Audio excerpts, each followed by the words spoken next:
commence dans Matthieu chapitre 1er, verset 18. Voici de quelle manière arriva la naissance de Jésus-Christ. Marie, sa mère, ayant été fiancée à Joseph, se trouva enceinte par la vertu du Saint-Esprit avant qu'ils eussent habité ensemble. Joseph, son époux, qui était un homme de bien et qui ne voulait pas la diffamer, se proposa de rompre secrètement avec elle. Comme il y pensait, voici un ange du Seigneur lui apparut en songe et dit: Joseph, fils de David, ne crains pas de prendre avec toi Marie, ta femme, car l'enfant qu'elle a conçu vient du Saint-Esprit. Elle enfantera un fils, il lui donnera le nom de Jésus, c'est lui qui sauvera son peuple de ses péchés. Un peu plus loin, chapitre 2, avec ces mages. Il n'est pas dit que c'était des rois, hein. En fait, les rois mages, avec l'épiphanie, mais il n'est pas dit que c'était des rois. C'était en tout cas des scientifiques qui venaient d'horizons lointains et qui, en consultant les astres, en regardant les astres avec ce qu'ils avaient à l'époque, se sont aperçus qu'il y avait une étoile qui brillait autrement que les autres et se sont mis en marche, parce que pour eux, ça voulait dire certainement quelque chose. Alors, on va lire à partir du verset 7, chapitre 2. Alors Hérode fit appeler en secret les mages et s'enquit soigneusement auprès d'eux depuis combien de temps l'étoile brillait. Puis il les envoya à Bethléem en disant: Allez et prenez des informations exactes sur le petit enfant. Quand vous l'aurez trouvé, faites-le moi savoir afin que j'aille aussi moi-même l'adorer. Après avoir entendu le roi, ils partirent et voici l'étoile qu'ils avaient vue en Orient marchait devant eux jusqu'à ce qu'étant arrivé au-dessus du lieu où était le petit enfant, elle s'arrêta. Quand ils aperçurent l'étoile, ils furent saisis d'une très grande joie. Ils entrèrent dans la maison, virent le petit enfant avec Marie, sa mère, se prosternèrent, l'adorèrent. Ils ouvrirent ensuite leur trésor, lui offrirent en présent de l'or, de l'encens et de la myrrhe. Puis, divinement avertis en songe de ne pas retourner vers Hérode, ils regagnèrent leur pays par un autre chemin. Verset 13. Lorsqu'il fut parti, voici un ange du Seigneur apparut en songe à Joseph et lui dit: Lève-toi, prends le petit enfant et sa mère, fuis en Égypte et reste-y jusqu'à ce que je te parle, car Hérode cherchera le petit enfant pour le faire périr. Joseph se leva, prit de nuit le petit enfant et sa mère, et se retira en Égypte. Verset 19. Quand Hérode fut mort, voici un ange du Seigneur apparut en songe à Joseph en Égypte et lui dit: Lève-toi, prends le petit enfant et sa mère et va dans le pays d'Israël, car ceux qui en voulaient à la vie du petit enfant sont morts. Joseph se leva, prit le petit enfant et sa mère et alla dans le pays d'Israël. Mais, ayant appris qu'Archélaüs régnait sur la Judée, à la place d'Hérode son père, il craignit de s'y rendre. Et, divinement averti en songe, il se retira dans le territoire de la Galilée, à Nazareth, pour que s'accomplisse ce qu'avait dit le prophète. Vous avez trouvé ce mot qui revient à plusieurs reprises? C'est bien. Vous n'êtes pas en train de rêver. On va parler de songe ce matin. Alors, pour introduire ce message, il faut se rappeler que le récit de la naissance de Jésus par Matthieu, donc l'évangile de Matthieu, est très tardif. Il date de 80 après Jésus-Christ, l'an 80. Donc vous voyez, on est bien après la mort de Jésus, d'accord? On est même bien après la destruction du temple de Jérusalem par Titus en l'an 70. On est après le départ des Juifs convertis dans des contrées lointaines. Jésus l'avait dit, hein, Matthieu 24, verset 16, quand vous verrez l'abomination des abominations venir, bien que plusieurs fuient dans les montagnes. Si quelqu'un a oublié son manteau, eh bien qu'il le laisse et qu'il s'en aille vite. Vous avez ça dans Matthieu 24, verset 16 à 20. Et c'est un des premiers pères de l'Église, Saint Jérôme, qui nous apprend que cet évangile de Matthieu était donc destiné premièrement à des croyants en exil, des croyants comme vous et moi, mais qui avaient quitté Jérusalem et qui avaient été rejetés des synagogues. des croyants qui étaient sortis du judaïsme, des gens qui s'étaient donnés à Jésus-Christ, qui avaient fait la même expérience que vous et moi, puisque nous prenons la Sainte Seine ensemble ce matin. Ça veut dire qu'on a accepté Christ comme notre sauveur, Seigneur personnel. On s'est engagé à marcher avec lui. Ces chrétiens étaient donc dispersés et ils avaient mis leur foi en Jésus, ils avaient cru dans le Seigneur et pourtant, ils étaient dans l'impossibilité de pouvoir s'installer où qu'ils aillent. Ils étaient dans l'impossibilité de pouvoir trouver, quelque chose de stable loin de chez eux. Ces croyants sincères faisaient cette expérience un peu amère d'une histoire chancelante. D'un côté, on s'est donné au Seigneur, et d'un autre côté, purée, ça va pas comme on voudrait que ça aille, quoi. On marche avec Dieu, on s'est donné au Seigneur, et puis on est loin, on est à perpète de la maison, on est viré, on peut pas rentrer dans les synagogues, enfin, vous voyez un petit peu cet état? Le prophète, le psalmiste avait dit de ces gens qu'ils étaient ce peuple qui marchait dans les ténèbres et qui pourtant avait vu une grande lumière. C'est ce qu'avait dit le psalmiste. Ce qu'il faut savoir aussi pour la petite note historique, et après on rentrera dans le vif du sujet, c'est quand ces juifs convertis à la foi chrétienne, au Seigneur, exilés, reçoivent l'évangile de Matthieu, avec ce récit de l'étoile, il y a des choses qui perturbent parfois, hein. Surtout si on est des chrétiens qui fonctionnons par les signes. Hein? Ah, ça c'est un signe, Dieu me parle. Moi, des signes, j'en vois sur le lac. Les autres signes, je les laisse pour les superstitieux. Hein? Mais vous voyez, ces chrétiens savaient, parce qu'il y avait le téléphone oriental qui fonctionnait bien, hein, savaient qu'il y avait autour de Jérusalem un homme nommé Bar Korba. Ce Bar Korba signifie fils de l'étoile. Ce Bar Korba, eh bien, il menait une révolte à Jérusalem contre les Romains pour reprendre la ville. Alors, peut-être qu'éloignés, ils pouvaient se dire, bah tiens, là-bas, il y en a au moins qui font quelque chose. Et nous, on est éloignés, et là, on ne sait pas quoi faire, on ne sait pas où on en est. Est-ce qu'il ne faudrait pas retourner là-bas? Est-ce qu'il ne faudrait pas... Vous voyez, des fois, les choses qui peuvent se passer dans la tête. Faut y aller, faut pas y aller, faut faire, faut pas faire. On fait rien, mais est-ce qu'on fait bien? Est-ce que ce serait pas mieux d'aller... Et c'était un petit peu ce qui se passait dans leur tête. Mais vous savez, ces Bar Korba, fils de l'étoile, ces superstars là, ces tempéraments un petit peu révoltés, on les trouve encore aujourd'hui en 2024. Pas en Savoie. Mais on pourrait les trouver. Des tempéraments un petit peu excessifs qui peuvent troubler une foi simple et une foi sobre. Parce que la Bible dit soyez sobre en toutes choses. Pas seulement sur le 11 degrés, mais même dans les choses de Dieu. Je ne sais pas si vous me suivez, mais même dans les choses de Dieu. Sans avoir sans arrêt à la bouche, alléluia, gloire à Dieu, merci Seigneur, oui sœur, oui frère, oh purée. Non mais un peu de sobriété, quoi. Il y a un temps pour tout, dit la Bible. Un temps pour tout. Si on avait dû mettre les évangiles selon leur chronologie, c'est l'évangile de Marc qui vient en premier en l'an 70, puis vient l'évangile de Matthieu en l'an 80, l'évangile de Jean en l'an 95 jusqu'à 100, et l'évangile de Luc, le dernier, en l'an 100, 105, 100, 110 après Jésus-Christ. Puis les actes des apôtres, puisque c'est Luc qui a écrit ces deux textes, ces deux livres.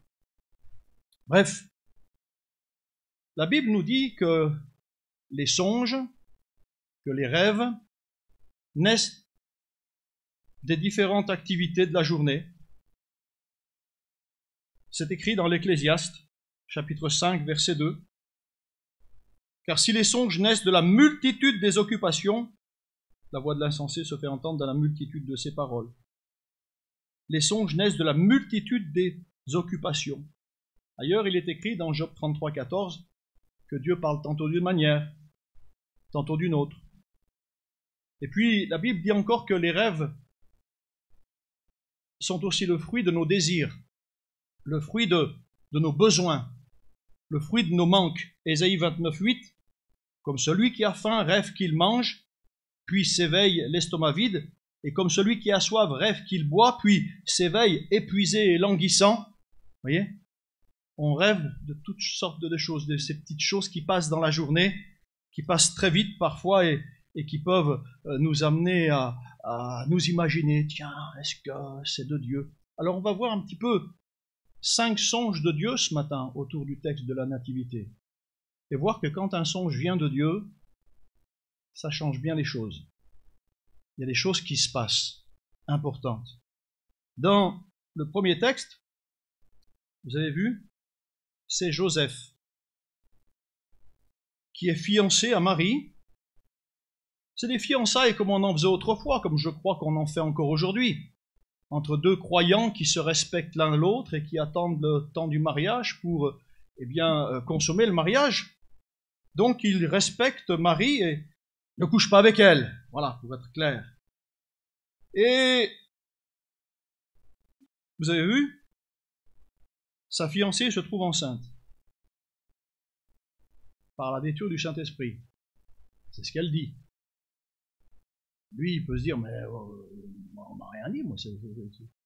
Dans le monde, la vertu du Saint-Esprit, c'est quoi, hein? Et pour le croyant qu'était Joseph à cette époque-là, le Saint-Esprit ne lui avait pas parlé, c'était pas révélé encore. Mais l'Écriture dit que il ne voulait pas la diffamer. C'était un homme de bien, finalement. C'est pas un gars qui cherche les querelles. C'est pas un gars qui cherche la bagarre.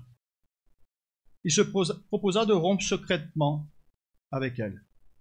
Voilà. Et Joseph va rêver, c'est ce qu'il est dit au verset 20, et va laisser Dieu le convertir à une nouvelle manière de penser. Il va laisser Dieu le convertir à une nouvelle manière de voir les choses. Ce songe va l'amener à voir les choses autrement, à voir Marie autrement, à penser autrement. Dans son rêve, la peur va être repoussée.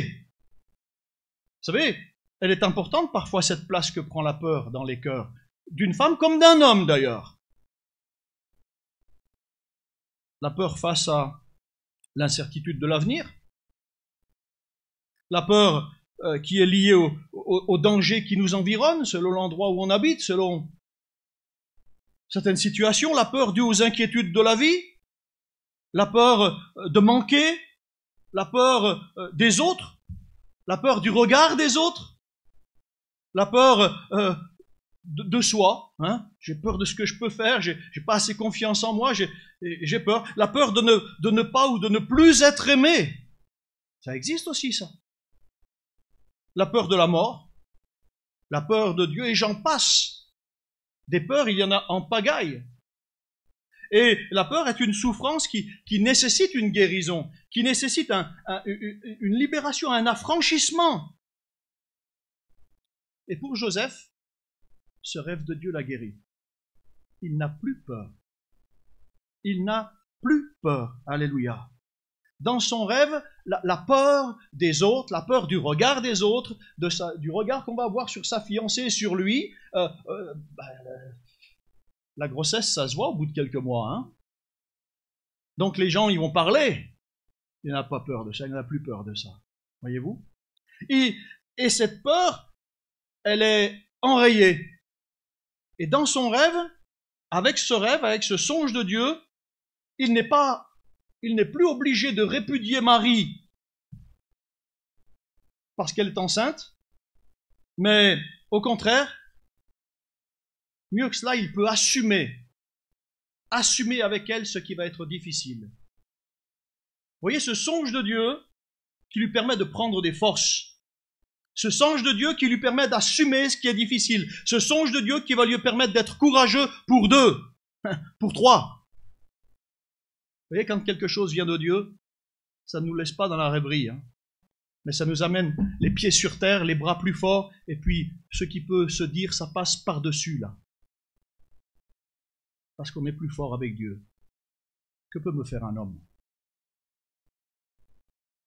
Ce rêve va ouvrir un nouvel horizon qui le fera sortir de son dilemme par le haut.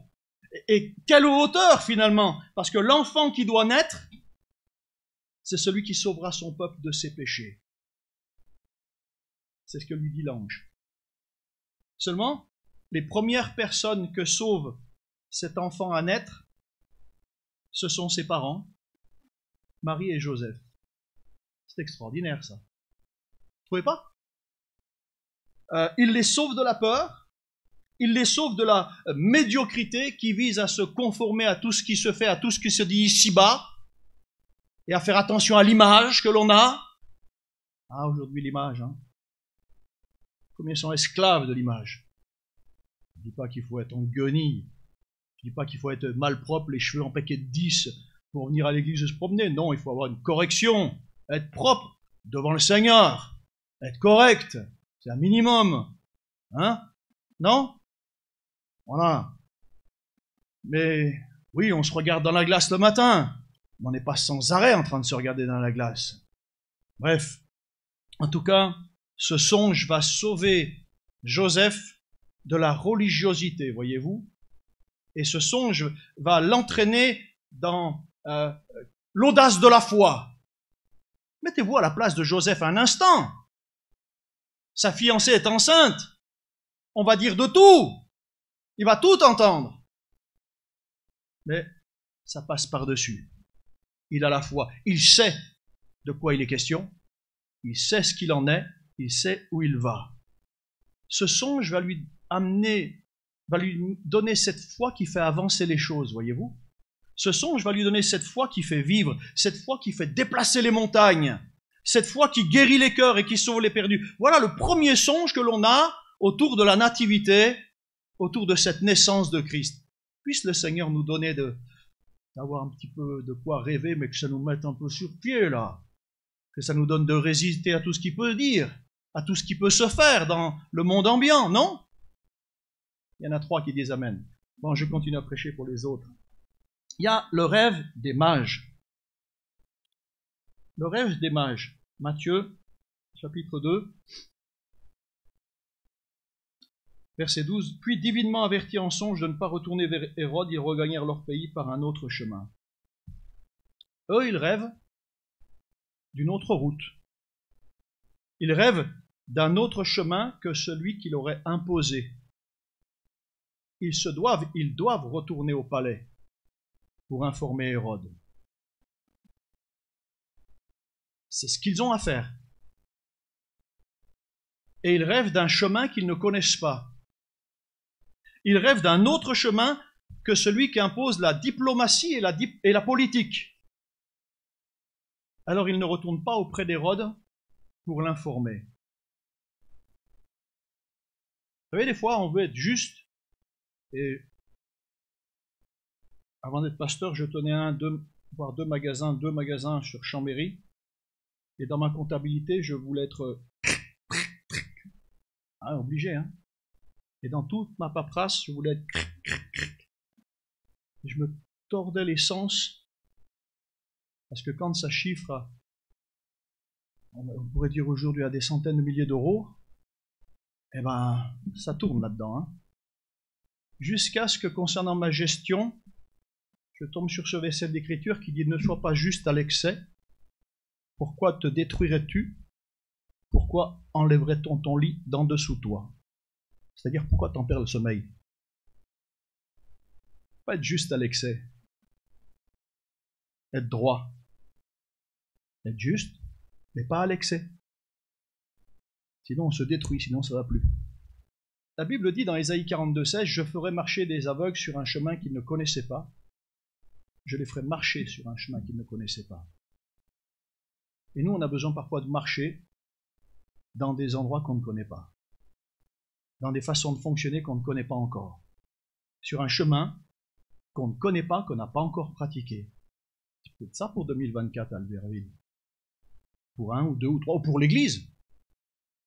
Et eux, ils vont faire ce rêve qui va convertir leur cœur à une liberté qui les pousse à résister à un roi puissant et sanguinaire, en tout cas.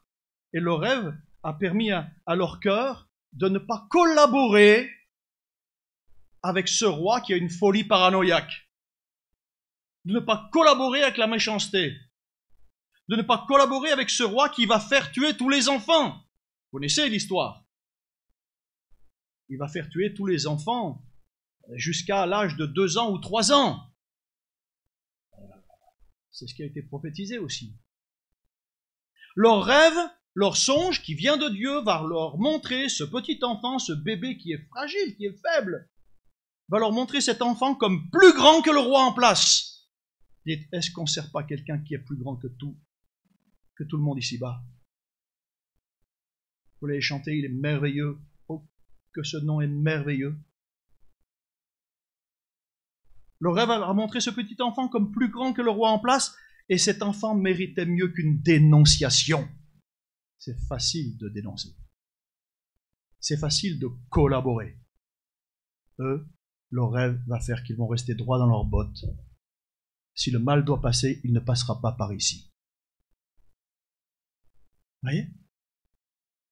Le troisième rêve, c'est le rêve de Joseph. Encore lui.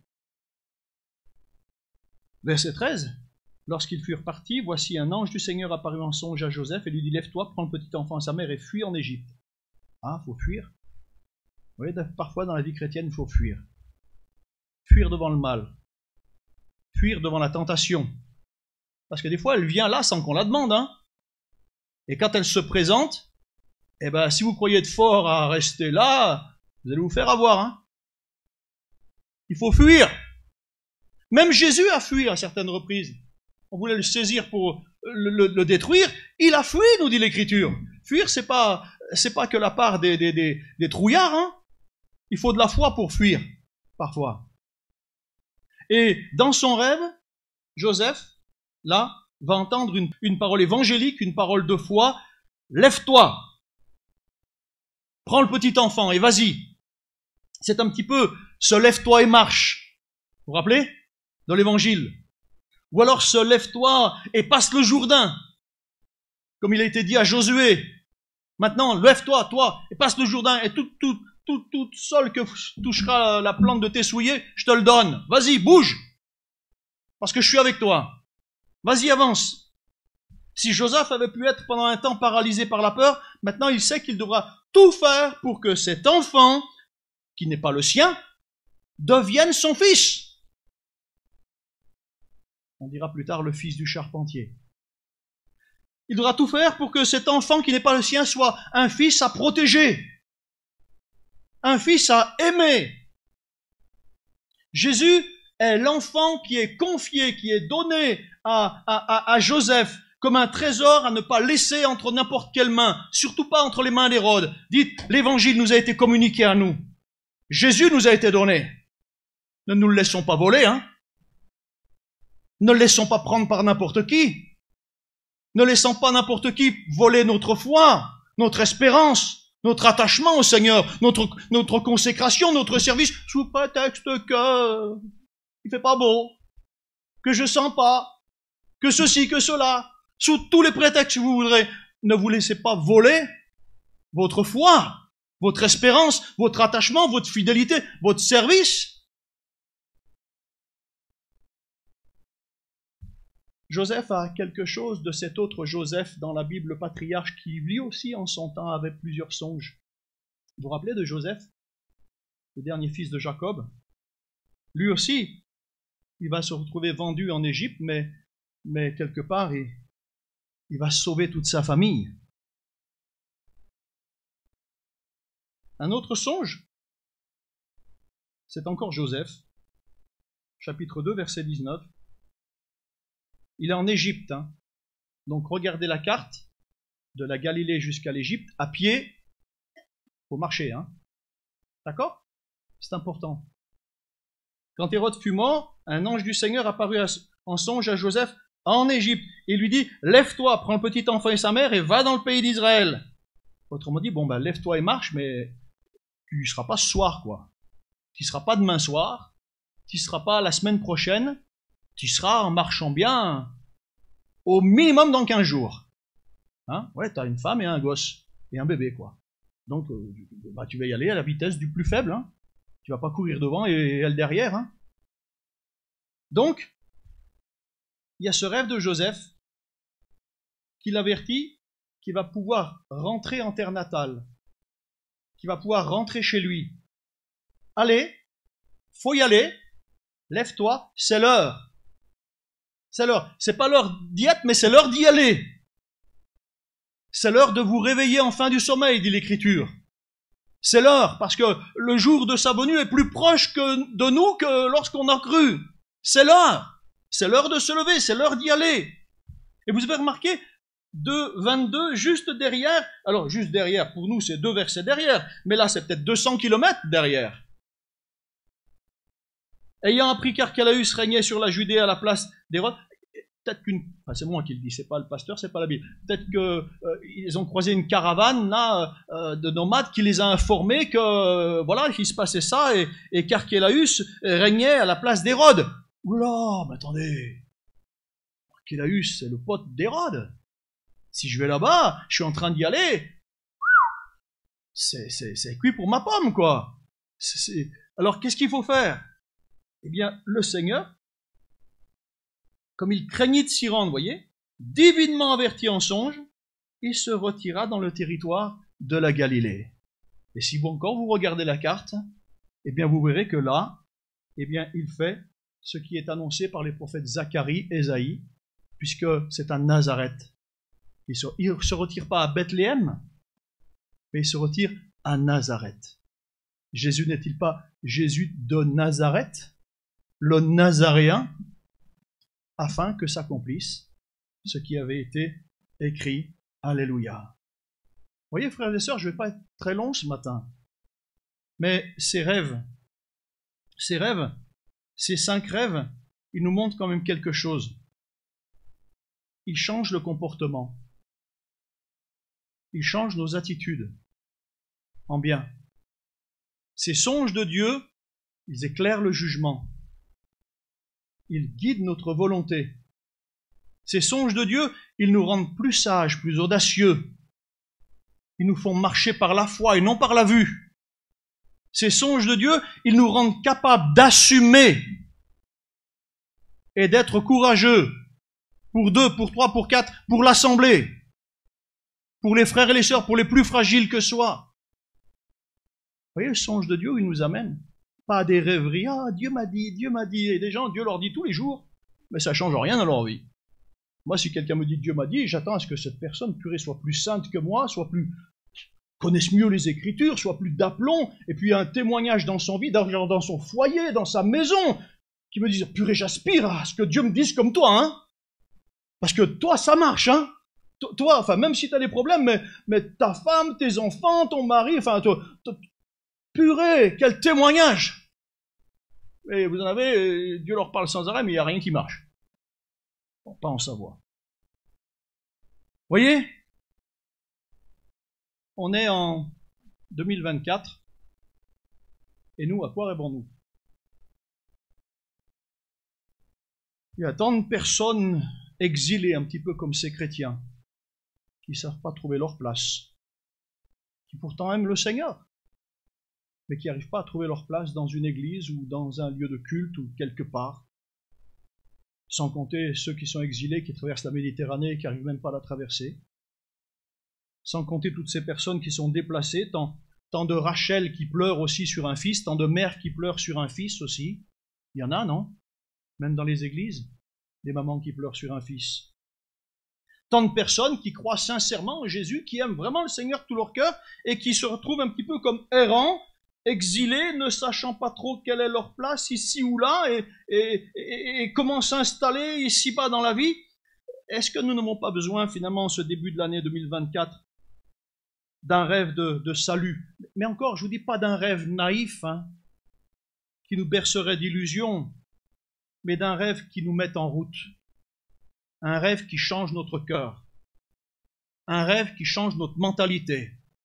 Un rêve qui change notre comportement. Un rêve qui éclaire notre jugement. Un rêve qui nous fasse marcher sur un chemin qu'on n'a jamais emprunté et qui nous fasse dire « Je fais chaque pas, Seigneur, en ton nom par la foi. Et j'avance en comptant sur toi. Je vois pas plus loin que le bout de mon nez. De toute façon, ta parole est une lampe à mes pieds, hein, pas un phare qui éclaire le carrefour là-bas, à mes pieds. Et à chaque fois que j'avance, je vois où je mets les pieds. Un rêve qui nous rende sages et audacieux. Un rêve qui nous rende capables d'assumer. Je n'aime plus trop ce mot-là aujourd'hui. Assumer. Dès que ça va plus, ça vole. Dès que ça va plus dans un couple, retourne chez ta mère. Enfin bref, excusez-moi, mais c'est triste. On n'assume plus. On n'encaisse plus. On n'est plus capable d'être des hommes. Des vrais.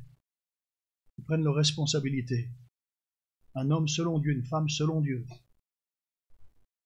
Des rêves qui chassent nos peurs. Alléluia. Vous connaissez tous et toutes, et je vous dis rien de nouveau, cette phrase célèbre de Martin Luther King. Vous vous rappelez? C'est ça. Est-ce que nous, pour 2024, nos rêves n'ont-ils pas besoin d'être plus grands que tous nos souvenirs, aussi bénis ont-ils été jusqu'à la fin 2023? Je répète, est-ce que nos rêves pour 2024 ne peuvent-ils pas être plus grands que tous nos meilleurs souvenirs? Notre Dieu n'est-il pas grand? Oui? Ou est-ce qu'on va s'arrêter là maintenant comme ça? Et qu'on a tout connu? Dans l'église, on a tout connu. Taratata, on a tout connu. Enfin, taratata, c'est Nagui. Walou, on a tout connu, on n'a pas tout connu. Le Seigneur va nous faire marcher sur un chemin qu'on ne connaît pas. Et je dis pas taratata, je dis alléluia. Par rêve, j'entends l'idée d'un plan, d'un programme qui nous est donné par Dieu et qui porte du fruit et qui l'honore. Alléluia.